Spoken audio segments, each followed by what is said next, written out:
Indonesia memiliki berbagai jenis tanaman bunga. Coba kalian tebak, gambar bunga apakah ini? Ya, betul sekali. Itu merupakan gambar bunga mawar. Bunga mawar memiliki beberapa jenis. Yang pertama ada mawar semak, merupakan jenis mawar yang biasanya ditanam sebagai pagar. Kelopak bunganya cukup besar, warnanya merah ketua-tuaan, dan ada juga yang berwarna putih. Nah, yang kedua ada mawar kerdil, jenis mawar semak yang dibudidayakan sehingga berukuran kerdil dan biasanya ditanam dalam pot dengan warna bunga yang merah, kuning, dan putih. Yang ketiga ada mawar pohon. Yang keempat ada mawar yang tumbuh merambat. Selanjutnya ada yang tahu gambar bunga apakah ini? Ya, ini merupakan gambar bunga dahlia. Selanjutnya ada gambar bunga anggrek. Selanjutnya ada yang tahu ini gambar bunga apa? Ya, ini merupakan gambar bunga melati, dan selanjutnya ada gambar bunga kamboja. Terakhir ada bunga bangkai. Bunga bangkai merupakan tumbuhan terbesar di dunia. Bunganya mengeluarkan bau seperti bangkai. Oleh karena itu disebut sebagai bunga bangkai. Bunga bangkai termasuk bunga yang langka dan dilindungi oleh pemerintah. Tempat hidupnya secara alami di Sumatera. Menanam bunga dalam pot. Tanaman selain berbahan makanan juga sangat besar pengaruhnya terhadap lingkungan. Lingkungan yang tidak ditumbuhi tanaman akan menjadi gersang dan panas.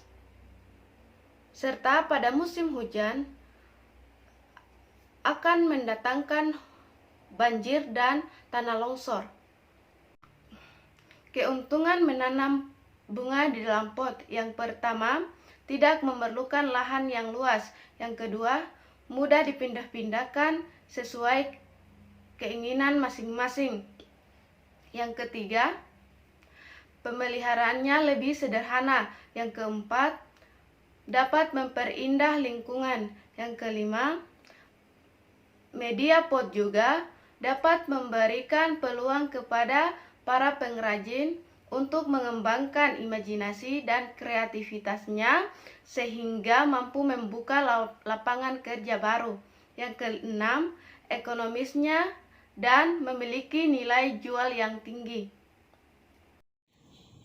Hal-hal yang harus diperhatikan jika menanam bunga di dalam pot, yang pertama adalah jenis dan bibit tanaman.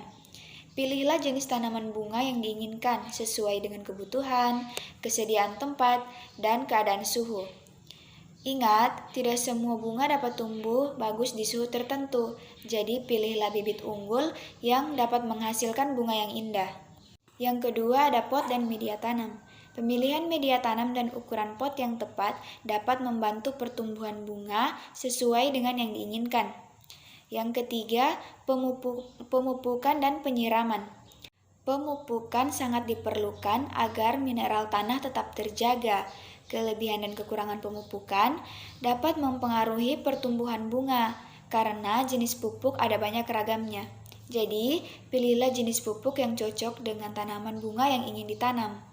Agar tidak terjadi kerusakan pada media tanah, hindari penggunaan pupuk kimia yang berlebihan dan lebih banyak menggunakan pupuk organik. Keempat, ada pemeliharaan tanaman. Pemeliharaan dan perawatan tanaman sangat penting kita lakukan. Hama dan penyakit dapat menyerang tanaman bunga kapan saja. Lakukan pengobatan dengan tepat dan teratur untuk mencegah hama penyakit. Pemeliharaan yang tepat dapat menghasilkan tanaman bunga yang tumbuh subur dan berbunga indah.